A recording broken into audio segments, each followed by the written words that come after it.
அப்பா அந்த ஜெப வேலைக்காக நன்றி ஏசப்பா. அந்த வேதத்தை தியானிக்க தேவன் கொடுத்த பெரிய கிருபைக்காக நன்றிப்பா. கர்த்தருடைய கரம் பொறுப்பெடுக்கட்டும், ஆசீர்வதிங்க. இயேசுவே நாமத்தினால ஜெபிக்கிறேன் நல்ல தகப்பனே, ஆமென். அந்த நாளுக்கு தேவனுடைய வார்த்தையை கொடுக்குறேன். அது மாத்திரம் இல்லை, இன்னைக்கு வேதத்துல நம்ம சத்தியத்தை சத்தியமா போதிக்கணும். வேத வசனத்துல வசனங்களை சொல்லி கொடுக்கும்போது நீங்க எடுத்து பார்க்கும்போது கூட வசனத்துக்கும் வாசித்த மாதிரியும் இருக்கும்.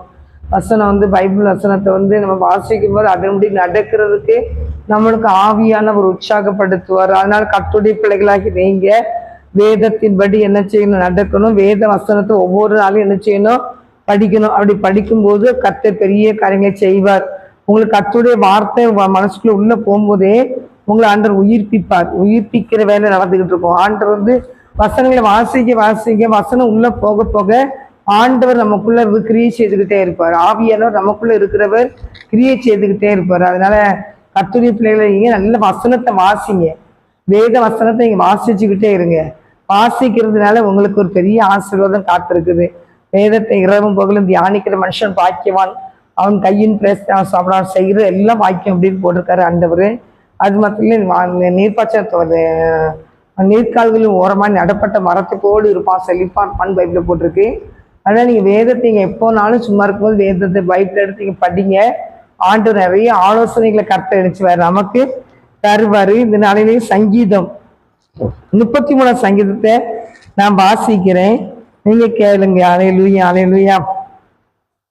நீதிமான்களே கர்த்தருக்குள் களி கூறுங்கள், துதி செய்வது செம்மையானவர்களுக்கு தகும்.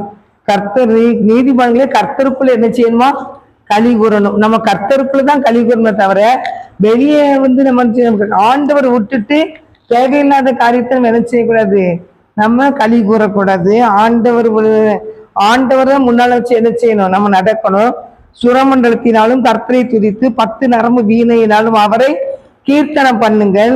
அவருக்கு புதுப்பாட்டை பாடுங்கள். ஆனந்த சத்தத்துடைய வாத்தியங்களை நேர்த்தியாய் வாசிங்கள். கர்த்தருடைய வார்த்தை உத்தமமும் அவருடைய செய்கையெல்லாம் சத்தியமாய் இருக்கிறது. அவர் நீதியிலும் நியாயத்திலும் பிரியப்படுகிறார். பூமி கர்த்தருடைய காருண்யத்தினால் நிறைந்திருக்கிறது. கர்த்தருடைய வார்த்தையினால் வானங்களும் அவருடைய வாயின் சுவாசத்தினால் அவையில் சர்வ சேனையும் உண்டாக்கப்பட்டது. அவர் 7 அவர் சமுத்திர ஜலங்களை குவியலாக சேர்த்து ஆழமான ஜலங்களை பொக்கிஷ வைப்பாக வைக்கிறார். பூமியெல்லாம் கர்த்தருக்கு பயப்படுவதாக, உலகத்தில் உள்ள குடிகள் எல்லாம் அவருக்கு அஞ்சு இருப்பதாக. அவர் சொல்லாகும் ஆகும் அவர் கட்டளையிட நிற்கும். கர்த்தர் ஜாதிகளின் ஆலோசனைகளெல்லாம் விருதமாக்கி ஜனங்களுடைய நினைவுகள் எல்லாம் அவமாக்குகிறார். அது கர்த்தருடைய ஆலோசனை நித்திய காலமாகவும் அவருடைய இருதயத்தின் நினைவுகள் தலைமுறை தலைமுறையாகவும் இருக்கும். கர்த்தரை தங்களுக்கு தெய்வமாய் கொண்ட ஜாதியும் அவர் தமக்கு சுதந்திரமாக தெரிந்து கொண்ட ஜனமும் பாக்கியம் உள்ளது அப்படின்னு சொல்லி ஆண்டவர் சொல்லி இருக்கிறாரு. அதான் தேவனுடைய பிள்ளைகளை நீங்க பூமியில எல்லாம் 8வது பாத்தீங்கன்னா, பூமியில எல்லாம் கர்த்தருக்கு பயந்து இருப்பதாக, உலகத்தில் உள்ள குடிகள் எல்லாம் அவருக்கு அஞ்சு இருப்பதாக அப்படின்னு வேதம் கூறுகிறது. பூமியில எல்லா மக்களும் என்ன செய்யணுமா, அவருக்கு பயப்படணும். உலகத்தில் உள்ள குடிகள் எல்லாம் அவருக்கு அஞ்சு இருக்கணும் அப்படின்னு சொல்லி ஆண்டவர் சொல்லி இருக்கிறாரு. ஆனா நம்ம எப்படி இருக்கிறோம்னு சொல்லி நம்மளதான் அலசி பார்க்கணும். ஏன்னு கேட்டீங்கன்னா, அவங்க ஆண்டவருக்கு பயந்து இருக்கணும். ஏசப்பா ஏதோ நான் 10ல் 1 11 அவர் வரல, நம்மளை மீட்டெடுக்க ரட்சகரு, அவர் பெரிய மேசியா, நம்மளுக்கெல்லாம் அவர் வழிகாட்டி.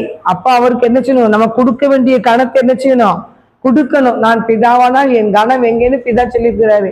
அப்ப நம்ம ஆண்டவருக்கு பிதாவுக்கும் நம்ம கணம் கொடுக்க போறது கிடையாது. ஏசப்பாவே நம்ம கனப்படுத்த மாட்டேங்கிறோம். நம்ம அசால்ட்டா நினைக்கிறோம் ஏசப்பாவை. கர்த்தருடைய பிள்ளையே உன் தாய் தகப்பனை எவ்வளவுக்குள்ள நேசிக்கியோ அதுக்கு பல மடங்கு ஏசப்பாவை நேசிக்கணும். ஏசப்பா மேல அனுபவிக்கணும். ஏசப்பாவை நீ கனப்படுத்தணும். ஏசப்பா நம்மளை மீட்டு எடுக்கதான் வந்திருக்கிறாரு. பெரிய பாதுகாவலர் தேவனாய் கர்த்தர். ரோட்ல போகும்போது ஒரு நாய் கடிச்சிச்சுன்னா எல்லாரும் வர முடியாது. ஆனா நீ எந்த நேரத்தையும் ஆண்டவரே ஸ்தோத்திரப்பா அப்படின்னு சொல்லி, ஏசப்பா நமக்கு ஸ்தோத்திரம் ஸ்தோத்திரம்னா எந்த சூழ்நிலையும் கர்த்தர் மாற்றி அமைப்பார். அந்த வேலையில ஆபத்து நேரத்துல நீ என்னை நோக்கி கூப்பிடுன்னு ஆண்டரிச்சுவாரு. எந்த ஆபத்தா இருந்தாலும் சரிதான், இயேசுவே நமக்கு ஸ்தோத்திரம் ஸ்தோத்திரம் ஸ்தோத்திரம்னு சொன்னா தேவநாயக கர்த்தர் உன்னை அந்த இடத்துல இருந்து விடுவிக்க தேவன் வல்லமையா இறங்கி வருவார். அல்ல தேவனுடைய பிள்ளையே, தேவனுக்கு என்ன செய்யணும், பயந்து இருக்கணுமா. பூமியில எல்லாம் கர்த்தருக்கு பயப்படுவதாக, உலகத்தில் உள்ள குடிகள் எல்லாம் அவருக்கு அஞ்சு இருப்பதாக. குடிகள் எல்லாருமே அவருக்கு என்ன செய்யணும்? அஞ்சுதான் இருக்கணும். அதனால தேவனாய் கர்த்தர் அவர் பயங்கரமான பராக்கிரமசாலியே நம்மளோடு கூட இருக்கிறார். அவர் வந்து பயங்கரமான தேவன்.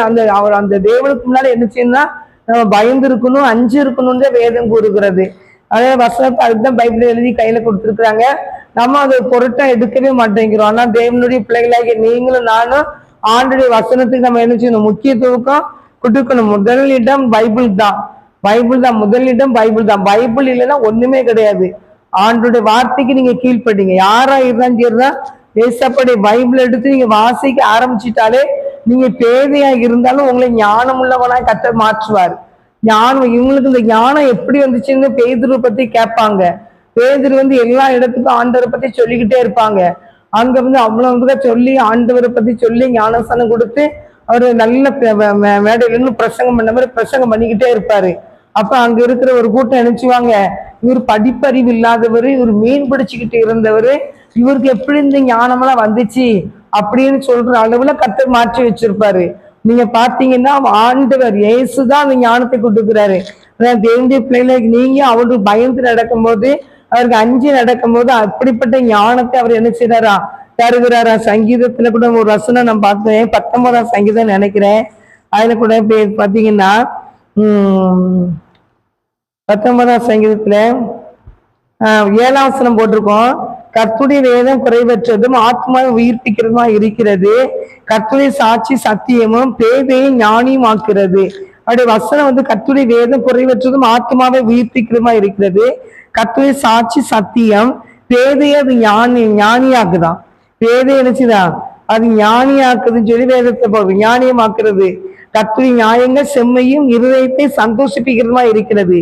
கர்த்தருடைய கற்பனை தூய்மையும் கண்களை தெளிவிக்கிறதுமா இருக்கிறது. அப்ப அநேக ஞானத்தை ஆண்டவருடைய வார்த்தை வாசிக்க அவர் ஞானத்தை தருகிறாரு. அவருக்கு பயப்படுற பயத்தை தருகிறாரு. கண்களை தெளிவுள்ளதாக்குறாரு. குருட்டாட்டமா நடக்கிற கண்கள் எல்லாம் தெளிவுள்ள கண்களை கர்த்தர் மாற்றுகிறாரு. அதனால என் அன்பு தேவ பிள்ளையே, நீங்க வேதத்தை வாசிக்கும் போது எப்பேற்பட்ட பேதைகளா இருந்தாலும் கர்த்தர் ஞானமுள்ள பிள்ளைகளை கர்த்தர் மாற்ற அவர் வல்லமை உள்ள தேவனாக இருக்கிறாரு. அதனால வேதத்தை இங்க வாசிங்க. வாசிக்க வாசிக்க வாசிக்க உங்களுடைய பேதைமையா இருக்கிற எல்லா குணமாவும் மாறி ஞானமுள்ள பிள்ளைகளை கர்த்தர் மாற்ற வல்லமையா தேவனா இருக்கிறார். படிக்கலையே எனக்கு எங்க தெரியும் அப்படின்னு கூட அடுத்த ஆண்டவரே இந்த பைபிளை படிக்கிறதுக்கு எனக்கு நல்ல ஞானத்தை தாங்க ஏசப்பா, நீங்க எனக்கு அந்த பாடத்தை சொல்லித்தாங்க ஏசப்பா, இந்த பைபிள் வசனம் சொல்லித்தாங்க ஏசப்பான்னா உங்களுக்கு ஆண்டவர் அழகா கற்றுக் கொடுப்பாரு. இப்படிதான் ஒருத்தங்க வந்து ஒரு மீட்டிங்ல வந்து ஒரு அக்கா சொன்னதை நான் கேட்டேன். அவங்க என்ன சொல்லிக்கிட்டு இருந்தாங்க, சும்மா எல்லாம் பெரிய பெரிய மீட்டிங்லாம் போவாங்களாம். போனா அங்க சொல்றது பைபிளை பத்தி எங்களுக்கு ஒண்ணுமே தெரியாதான். அந்த இடத்துல நினைச்சுவாங்களா அவங்க கல்யாணம் முடிஞ்ச போறோம், கல்யாணத்துக்கு முன்னாடியே தெரியல, அந்த மீட்டிங்ல போய் அவங்க நினைச்சுவாங்களா அந்த மண்ணுகளை பூட்டி வச்சு விளையாண்டுகிட்டே இருப்பாங்களாம். விளையாண்டுகிட்டே இருக்கும்போது அவங்க சொல்லுவாங்களா, இதை பத்தி எனக்கு ஒண்ணுமே தெரியாது, பைபிளை பத்தி எனக்கு ஒண்ணுமே தெரியாது, வசனம்னா என்னன்னே தெரியாது அப்படி இப்படின்னு சொல்லி அவங்க அப்படி சொல்லிட்டு விளையாண்டுக்கிட்டு இருந்தாங்களாம். ஆனா ஆண்டவரே வந்து அவங்களுக்கு கற்றுக் கொடுத்தாராம். ஆண்டவரே வந்து ஒவ்வொரு வருஷம் அப்போ பைபிளை தவிர வேற எதுவுமே வாசிக்க தெரியாதான். இந்த பைபிள் எல்லாத்தையும் என்னென்ன வார்த்தை அவ்வளவு படிச்சிருவாங்களாம். ஏசப்பா அவங்களுக்கு என்ன செஞ்சாங்க, பைபிள் படிக்கிறதுக்கு ஒரு கிருபை கர்த்தர் கொடுத்தாரு. அப்போ பாருங்க அவங்களுக்கு அப்புறம் பார்த்தீங்கன்னா பைபிள் அவங்க கீழே வைக்க மாட்டாங்க. பைபிள் வசனம் எல்லாம் புரியுமா, வேற எந்த பேப்பருக்குலாம் ஒன்றும் வாசிக்க தெரியாது. அந்த அக்கா சொன்னது இந்த ராஜ்யநர்ல தான் இருக்காங்க. அதனால தேவனுடைய பிள்ளைகளாகி நீங்க இந்த ராஜ்யநர்ல இருக்காங்க, அந்த ரோட்டு மேலதான் இருக்கிற மிஷின், அந்த மாவரைக்கிற மிஷின் பக்கத்துல தான் அங்க இருக்காங்க, தூத்துக்குடி. அதனால கர்த்தருடைய பிள்ளைகளாகிறீங்க. அப்படி பேதையா இருக்கிற பிள்ளைகளையே ஞானமுள்ள பிள்ளைகளை கர்த்தர் மாற்ற வல்லமையுள்ள தேவனா இருக்கிறார். வேதத்தை வாசிக்க வாசிக்க அவங்களுக்கு கண்களை தெளிவிக்கிறதுமா இருக்கிறதா. கர்த்தருக்கு பயப்படுற பயமும் சுத்தமும் என்றைக்கும் நிலைத்திருக்கிறமா இருக்கிறது. கர்த்தருடைய நியாயங்கள் உண்மையும் அவைகள் அனைத்தும் நீதிமா இருக்கிறதா.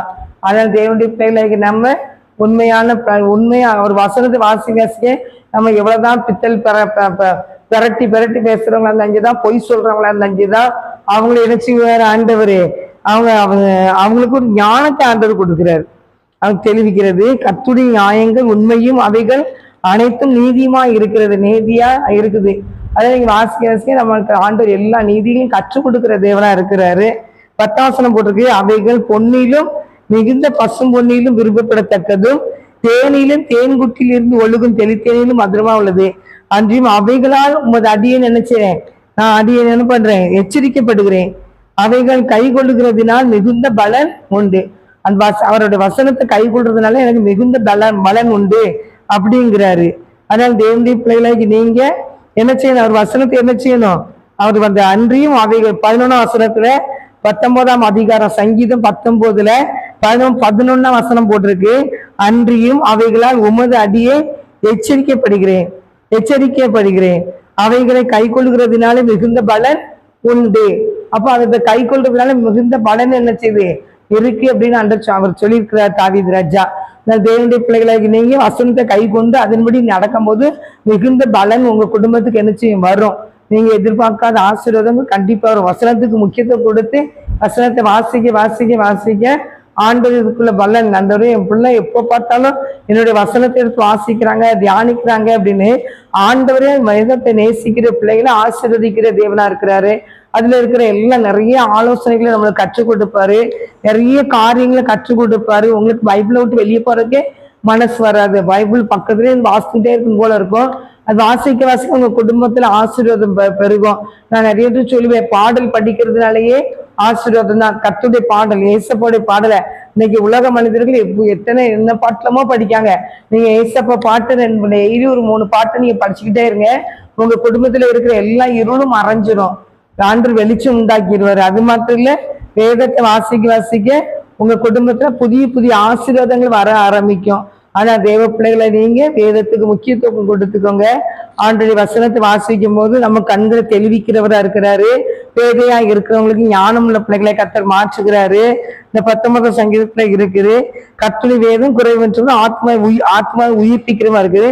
கர்த்தருடைய சாட்சி சத்தியம் பேதையும் ஞானியும் ஆக்குது. பேதை ஒண்ணுமே தெரியாது, ஒரு பேதை உனக்கு ஒண்ணுமே தெரியாது அப்படின்னு சொல்றவங்கள ஞானியாய் கர்த்தர் மாற்றுது பைபிள் வந்து.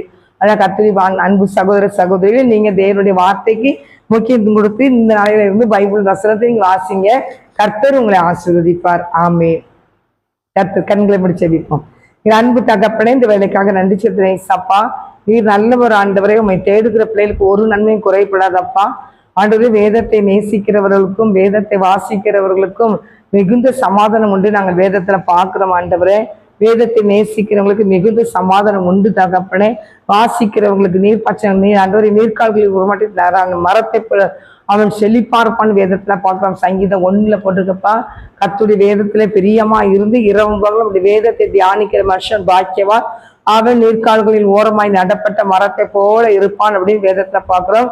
அவன் செய்யறது எல்லாம் அவனுக்கு வாய்க்கும் என்று வசனம் போட்டிருக்கப்பா. ஆண்டவரே, இந்த வசனத்துக்கு பிள்ளைகள் முக்கியத்துவம் கொடுக்கட்டும். இந்த வசனத்தை வாசிக்கிற ஒவ்வொரு பிள்ளைகளையும் தொட்டு நீர் ஆசீர்வதிங்க.